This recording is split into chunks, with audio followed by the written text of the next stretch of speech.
63岁港星李兆基曾演出《古惑仔3之手遮天》《赌神2》《食神》等电影。日前传出他罹患肝癌的消息，后来在朋友的支持和金援下，接受手术抗癌成功。今18日更传出他和交往逾30年的女友登记结婚冲喜，好友陈胜之也证实这项喜讯。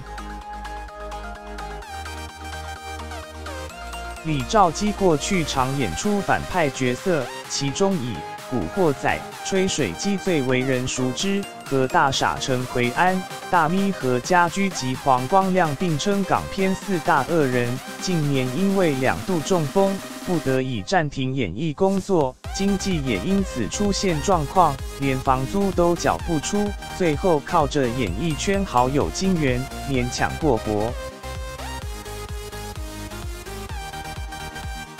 根据苹果日报报道，去年11月，李兆基确诊罹患肝癌，原本自认年纪大看淡生死，曾一度想放弃治疗，后来在亲友劝说下，于今年1月9日接受手术切除肝脏肿瘤，如今已康复出院，回家休养。